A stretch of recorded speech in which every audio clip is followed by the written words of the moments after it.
Hello dear students, आज हम बात करने वाले हैं पीरियोडिक क्लासिफिकेशन ऑफ एलिमेंट के बारे में। क्लास 10th का ये टॉपिक है।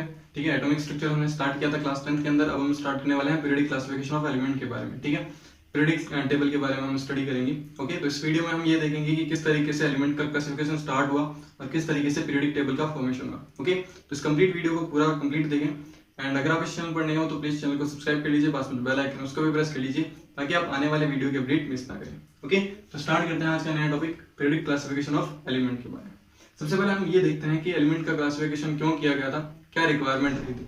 तो इसकी मेन रिक्वायरमेंट ये थी कि जब भी हमें किसी दो एलिमेंट्स के बारे में स्टडी करनी होती थी, दो एलिमेंट्स के बीच में कंपैरिजन करना होता था किसी भी प्रॉपर्टी के बेसिस पर, तो हमें उसमें क्या करना पड़ता था, उन दोनों एलिमेंट्स के बारे में डिटेल में स्टडी करनी पड़ती थी। ठीक है, जैसे सपोज मान लो आपको सोडियम और पोटेशियम के बारे में क्या करना है, डिटेल में कंपैरिजन करना, एक प्रॉपर्टी पर कंपैरिजन करना है। तो आपको क्या करना होता था, जो मान लो सोडियम पर एक पूरी की पूरी बुक होती थी, पोटेशियम पर पूरी बुक होती थी, उन दोनों को पढ़ना होता था, जो कि बहुत टफ था और टाइम टेकिंग भी था, उसमें टाइम भी लगता था। ठीक, तो साइंटिस्ट ने क्या किया, एक नया मेथड यूज किया। उस मेथड से उन्होंने क्या किया, क्लासिफिकेशन स्टार्ट करा। ठीक है, एलिमेंट जितने भी डिस्कवर्ड थे उस टाइम, उनको अलग अलग कैटेगरी के अंदर क्लासिफाई करना स्टार्ट कर दिया कि इस कैटेगरी के अंदर ये एलिमेंट्स आएंगे, इस कैटेगरी के ये एलिमेंट्स आएंगे। तो हमें इजी हो गया था दो एलिमेंट्स के बीच में कंपैरिजन करना। ठीक है, हम उनके बीच में इजीली कंपैरिजन कर सकते थे आराम से। ठीक है, सो देखो सबसे पहले साइंटिस्ट था, फर्स्ट साइंटिस्ट, जिसका नाम था लेवोजियर। ठीक है, लेवोजियर ने क्या किया था, एलिमेंट को दो कैटेगरी के अंदर क्लासिफाई किया था। First is metal and second is non metal. ठीक है, मेटल और नॉन मेटल में क्लासिफाई किया गया था। मेटल क्या होता है, मेटल आर इलेक्ट्रॉन डोनर। ठीक है, जो इलेक्ट्रॉन को डोनेट करते हैं उसको हम क्या बोलते हैं, मेटल्स बोलते हैं। एंड दूसरा, जो मेटल्स होते हैं वो इलेक्ट्रिसिटी को कंडक्ट कर सकते हैं, जबकि नॉन मेटल्स जो होते हैं वो इलेक्ट्रिसिटी को कंडक्ट नहीं कर सकते। ठीक है, तो इस बेसिस पर उसने क्लासिफाई किया कि मेटल्स इलेक्ट्रिसिटी को कंडक्ट कर सकते हैं, जबकि नॉन मेटल्स इलेक्ट्रिसिटी को कंडक्ट नहीं करवा सकते। इस तरीके से क्लासिफिकेशन किया गया था। लेकिन जब जैसे जैसे एलिमेंट्स की डिस्कवरी होने स्टार्ट हुई तो कुछ एलिमेंट ऐसे मिले जो कि इलेक्ट्रॉन को डोनेट भी कर सकते हैं और इलेक्ट्रॉन को गेन भी कर सकते हैं। ठीक है, उनको नाम दिया गया था मेटलॉइड। तो ऐसे तीन कैटेगरीज बनी जिसमें मेटल, मेटलॉइड और नॉन मेटल्स। मेटल्स क्या होते हैं, जो इलेक्ट्रॉन को डोनेट करते हैं। नॉन मेटल्स क्या होते हैं, जो इलेक्ट्रॉन को गेन करते हैं। मेटलॉइड क्या होते हैं, जो इलेक्ट्रॉन को डोनेट भी कर सकते हैं और इलेक्ट्रॉन को गेन भी कर सकते हैं। क्लियर। तो इस तरीके से फर्स्ट क्लासिफिकेशन किया गया था लेवोजियर ने एलिमेंट्स का। फिर उसके बाद में सेकंड जो क्लासिफिकेशन आता है, सेकंड क्लासिफिकेशन है आपका डोवर्नियर। ठीक है, डोवर्नियर ट्राइड रूल या ट्राइड सिस्टम। ठीक है, आपकी बुक में सबसे पहला जो क्लासिफिकेशन दे रखा है वो दे रखा है आपका डोवर्नियर ट्राइड सिस्टम। ठीक है, डोवर्नियर ट्राइड सिस्टम के अकॉर्डिंग इसने क्या किया है, इसने तीन एलिमेंट के एक पेयर बनाए। ठीक है, जैसे for example element A, element B and element C. ठीक है, इन तीनों का एक पेयर बनाया और इस पेयर को उसने क्या नाम दिया, ट्राइड नाम दिया। क्लियर। और इसके अकॉर्डिंग उसने क्या कहा कि एक ट्राइड के तीनों एलिमेंट जो होंगे वो सेम प्रॉपर्टी शो करेंगे। हल्का सा उसमें वेरिएशन हो सकता है बट ऑलमोस्ट जो प्रॉपर्टी शो करेंगे वो क्या करेंगे, सेम प्रॉपर्टी शो करेंगे। ठीक है, सेकंड पॉइंट उसका क्या था, सेकंड पॉइंट ये था कि जो एलिमेंट फर्स्ट एलिमेंट होता है, ठीक है, एक ट्राइड का फर्स्ट एलिमेंट और जो लास्ट एलिमेंट होता है, इन दोनों का एटॉमिक मास का जो एवरेज आएगा वो किसके इक्वल आएगा, बी के, यानी फिर मिडिल एलिमेंट के इक्वल आएगा। ठीक है, वापस स्टेटमेंट सुनिए, element first and element last का जो एटॉमिक मास का जो एवरेज आएगा वो किसके इक्वल होगा, वो मिडिल एलिमेंट के इक्वल होगा। जैसे सपोज ए का एटॉमिक मास हमारे पास में 10 दे रखा है। ठीक है, सी का एटॉमिक मास हमें दे रखा है 20, 10 प्लस 20 कितना होता है, 10 प्लस 20। एवरेज कैसे निकालेंगे, इन दोनों को ऐड करेंगे, फिर इसको 2 से क्या कर देंगे, डिवाइड कर देंगे, तो कितना आएगा, 15 आ जाएगा। ठीक है, तो जो बी का एटॉमिक मास आएगा वो कितना आएगा, 15 आएगा। ठीक, तो ये इसके दो स्टेटमेंट थे। अब उसने कौन कौन से ट्राइड बनाए वो हम देख लेते हैं, आपको एग्जाम में पूछे जा सकते हैं। जैसे लिथियम, सोडियम एंड पोटेशियम। ठीक है, लिथियम, सोडियम, पोटेशियम का उसने एक ट्राइड बनाया जिसमें लिथियम 7 नंबर पे आता है, 7 इसका एटॉमिक नंबर, एटॉमिक मास होता है। पोटेशियम का होता है 39। अब आपको ये चेक करना है कि वैसे तो सोडियम का कितना होता है, 23 होता है, हमें पता है, लेकिन हमें चेक करना है कि क्या इसके अकॉर्डिंग ये सही आ रहा है या नहीं आ रहा। तो देखो हम क्या करेंगे, 7 + 39 डिवाइडेड बाई 2 करेंगे तो ये कितना आ जाएगा, 46 डिवाइडेड बाई 2 यानी 23। तो सोडियम का जो एटॉमिक मास होता है वो कितना होता है, 23 होता है, ठीक है। और इसमें लिथियम, सोडियम और पोटेशियम जो होते हैं वो एक ट्राइड के हैं, इसका मतलब ये तीनों सेम प्रॉपर्टी को शो करेंगे, हल्का सा उसमें वेरिएशन आ सकता है, ठीक है। ऑलमोस्ट इन तीनों की प्रॉपर्टी क्या रहेगी, सेम रहेगी। ऐसे और भी उसने ट्राइड बनाए जो कि आप लिख सकते हो, आपको एग्जाम्पल के रूप में पूछा जा सकता है। और आप अगर डबल ट्राइड सिस्टम पूछा जाए तो आपको ये लिखना भी है, ठीक है। जैसे कैल्शियम, स्ट्रोंशियम, बेरियम, एक ट्राइड ये था। नेक्स्ट ट्राइड था आपका क्लोरीन, ब्रोमीन और आयोडीन। तो आप ये 3 ट्राइड उसमें लिख सकते हो, ठीक है। अब इसका ड्रॉबैक क्या था, सबसे बड़ा इसका ड्रॉबैक ये था कि इसके लिमिटेड ट्राइड्स ही बन सकते हैं, हम हर एक एलिमेंट को ट्राइड के अंदर फिट नहीं कर सकते, ठीक है। इसके सिर्फ और सिर्फ लिमिटेड ट्राइड्स हैं, ऑलमोस्ट 4 से 5 ट्राइड ही बना सकता था, ये बनाया इसने, जिसके कारण ये फेल हो गया था।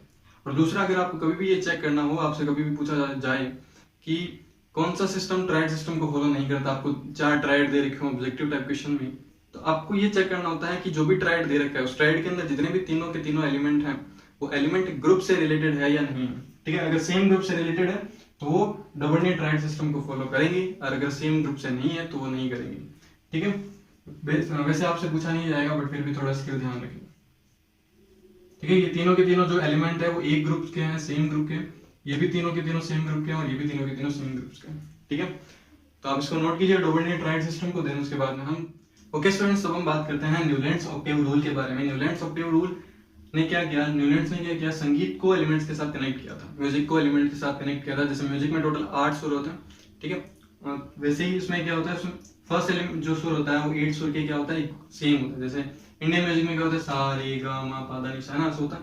तो वैसे ही उसने क्या किया, एलिमेंट्स को इस तरीके से अरेंज किया, 7-7 की लाइन में उसने अरेंज किया, और उसने कहा जो फर्स्ट एलिमेंट होता है और जो 8th एलिमेंट होगा वो सेम प्रॉपर्टी को शो करता है। लेकिन इसका सबसे बड़ा ड्रॉबैक ये था कि कैल्शियम के बाद में ये वैलिड नहीं रहता है। कैल्शियम के बाद में और अगर हम एलिमेंट को अरेंज करें तो फर्स्ट एलिमेंट 8th एलिमेंट के साथ में कोई भी प्रॉपर्टी को सिमिलरिटी शो नहीं करता है, किसी भी प्रॉपर्टी के साथ सिमिलरिटी शो नहीं करता है। ये सिर्फ और सिर्फ कैल्शियम तक ही वैलिड रहता है, कैल्शियम के बाद में ये वैलिड नहीं रहता है, ठीक है। तो इस ड्रॉबैक के कारण इसको रिजेक्ट कर दिया गया था, सबसे बेकार क्लासिफिकेशन था ये, ठीक है। बट फिर भी स्टिल आपको पढ़ना पड़ेगा, आपसे पूछा जाता है 1-2 नंबर का क्वेश्चन से, तो आपको ये पूरा का पूरा लिखना पड़ेगा, जिसमें लिथियम से लेकर के कैल्शियम तक इसका एलिमेंट अरेंजमेंट है, ठीक है।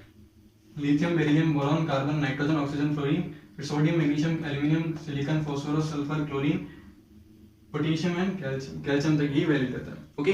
अब हम बात करते हैं पीरियोडिक टेबल के स्टार्टिंग की, मेंडलीव्स पीरियोडिक टेबल के बारे में, ओके। आप इसको नोट करें, ओके स्टूडेंट्स। अब हम बात करते हैं मेंडलीव्स पीरियोडिक टेबल के बारे में। मेंडलीव्स पीरियोडिक टेबल बहुत इंपॉर्टेंट है, ये इंपॉर्टेंट इसलिए है क्योंकि यहाँ से ही पीरियोडिक टेबल की जर्नी स्टार्ट होती है। सबसे पहला साइंटिस्ट जिसने पीरियोडिक एलिमेंट्स को एक टेबल के रूप में, टेबल में अरेंज किया था, ठीक है। और बहुत ही इंपॉर्टेंट है ये, कैसे, देखो मेंडलीव ने क्या किया, टोटल 63 एलिमेंट्स थे जब इसने पीरियोडिक टेबल बनाई थी, ठीक है। और इन 63 एलिमेंट्स को सबको ही उसने क्या कर दिया, एक टेबल के अंदर अरेंज कर दिया, ठीक है। इसने लो दिया, पीरियोडिक लो, जिसके अकॉर्डिंग फिजिकल, शायद आपको फोकस की वजह से नहीं दिख रहा होगा, physical and chemical properties are periodic function of atomic weight. मतलब कि जितने भी जो भी फिजिकल प्रॉपर्टी और केमिकल प्रॉपर्टीज होती है वो एटॉमिक वेट के क्या होती है, पीरियोडिक फंक्शन होती है। जैसे जैसे एटॉमिक वेट बढ़ता जाएगा, जब हम पीरियड में लेफ्ट टू राइट जाएंगे तो जैसे जैसे एटॉमिक वेट बढ़ता जाएगा, या ऊपर से नीचे जाएंगे टेबल में, जैसे जैसे एटॉमिक वेट बढ़ता जाएगा वैसे वैसे केमिकल एंड फिजिकल प्रॉपर्टी में भी क्या आने लगेगी, चेंजेस आने लगेंगे, जो कि क्या है, एक दूसरे के पीरियोडिक फंक्शन है, क्लियर।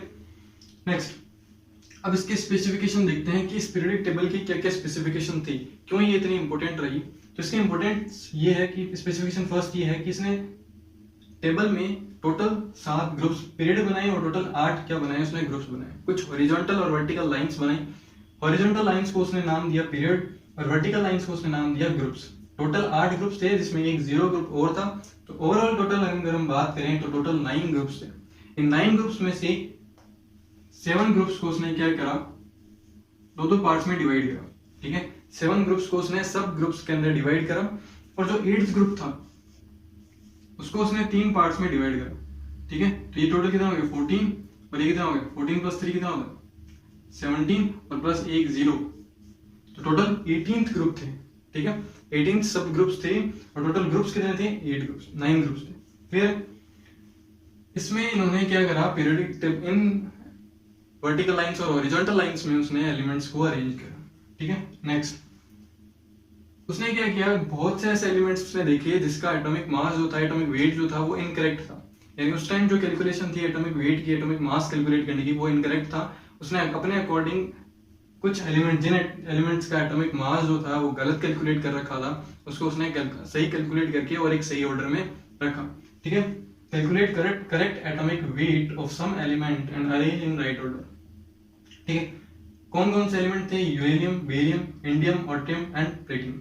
ठीक है, ये सारे के सारे एलिमेंट्स थे जिनका एटॉमिक मास जो था, एटॉमिक जो वेट था वो गलत काउंट किया गया था बिफोर मेंडलीव। तो मेंडलीव ने क्या किया, उसने इन सबका करेक्ट एटॉमिक वेट निकाल करके इनको एक राइट ऑर्डर में अरेंज किया। ठीक है, नेक्स्ट उसने क्या करा, उसने एक भविष्यवाणी की। भविष्यवाणी की मतलब उसने कुछ ब्लैंक स्पेसेस छोड़ रखे थे, उस ब्लैंक स्पेसेस ने उसने बताया कि इन ब्लैंक स्पेसेस में आने वाले एलिमेंट जो होंगे, जो नए एलिमेंट डिस्कवर किए जाएंगे, उनको इस ब्लैंक स्पेसेस में रखे जाएंगे। यानी उसने पहले ही कुछ ब्लैंक स्पेसेस छोड़ दिए थे जिसमें वो एलिमेंट्स जो नए डिस्कवर होंगे उनको उस ब्लैंक्स में रखा जाएगा। ठीक है, देखो उसने टोटल 4 ब्लॉक्स रखे थे जिसमें उन ब्लॉक्स को उसने क्या नाम दिया, एका नाम दिया।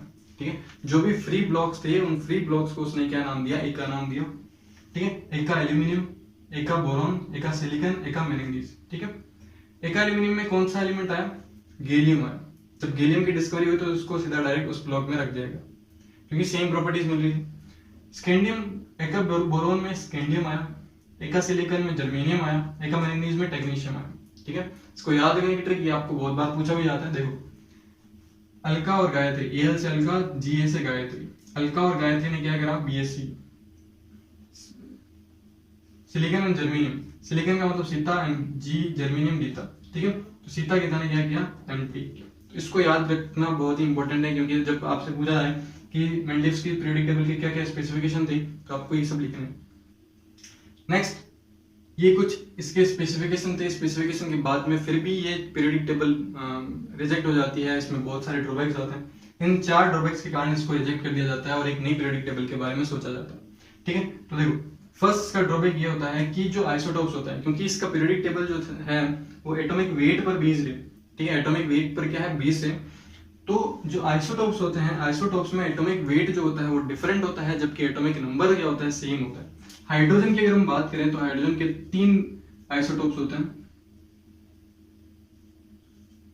Hydrogen, deuterium and tritium. ठीक है, ये 3 क्या होते हैं, इसके आइसोटोप्स होते हैं। आइसोटोप्स में क्या होता है, एटॉमिक वेट जो होता है वो डिफरेंट होता है, एटॉमिक नंबर सेम होता है। तो एटॉमिक वेट के इंक्रीजिंग ऑर्डर में था तो इसका मतलब पहले हाइड्रोजन आएगा, हाइड्रोजन के बाद में ड्यूटेरियम आएगा, फिर ड्यूटेरियम आएगा, देन उसके बाद में हीलियम आएगा। जबकि ऐसा नहीं होता है, हाइड्रोजन के बाद में सीधा का सीधा क्या आ जाता है, हीलियम आ जाता है। ठीक है, तो आइसोटोप्स को इसने कोई भी पोजीशन नहीं दी थी। दूसरा, इसने हाइड्रोजन की पोजीशन को फिक्स नहीं किया था। हाइड्रोजन की पोजीशन से इसने फर्स्ट से लेकर के 18 ग्रुप तक की बताई थी।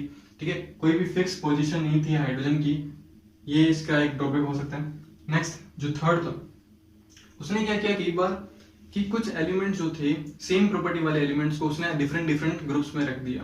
ठीक है, जैसे आपके पास में 2 एलिमेंट्स है, दोनों की प्रॉपर्टी सेम है, लेकिन फिर भी उसने क्या किया, इन दोनों एलिमेंट्स को सेम ब्लॉक में रखने की जगह उसने सेम ग्रुप्स में रखने की बजाय उसने क्या किया, अलग अलग ग्रुप्स में रख दिया और 2 डिफरेंट एलिमेंट्स जो डिफरेंट प्रॉपर्टीज को शो करते हैं उनको सेम ग्रुप में रख दिया।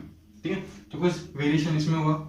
देन लास्ट फोर्थ, कई बार उसने अपना जो इंक्रीजिंग ऑर्डर था एटॉमिक वेट का उसको भी उसने क्या करा, ब्रेक किया। ठीक है, इसने भी इसको फॉलो नहीं किया। कई बार क्या होता है जब इंक्रीजिंग ऑर्डर उसने ब्रेक कर दिया था। ठीक है, तो ये 4 ड्रॉबैक्स के कारण इस पीरियोडिक टेबल को रिजेक्ट कर दिया गया था। देन उसके बाद में एक नई मॉडर्न पीरियोडिक टेबल आती है जिसका नाम है मोज़लेस पीरियोडिक टेबल। ठीक है, जिसको हम पढ़ेंगे नेक्स्ट लेक्चर में। ओके, आई होप आपको ये वीडियो पसंद आया होगा। अगर आपको ये वीडियो पसंद आया तो प्लीज वीडियो को लाइक कीजिए, शेयर कीजिए, सब्सक्राइब कीजिए प्रोटॉन द केमिस्ट्री क्लास को। मिलते हैं नेक्स्ट वीडियो के अंदर जिसमें हम बात करेंगे मोज़लेस पीरियोडिक टेबल, जो कि मॉडर्न पीरियोडिक टेबल है आज की, और उसको हम कैसे याद कर सकते हैं। ठीक है, और उसकी क्या क्या स्पेसिफिकेशन है, उसके भी क्या क्या ड्रॉबैक्स है, उसके बारे में हम स्टडी करेंगे। ओके।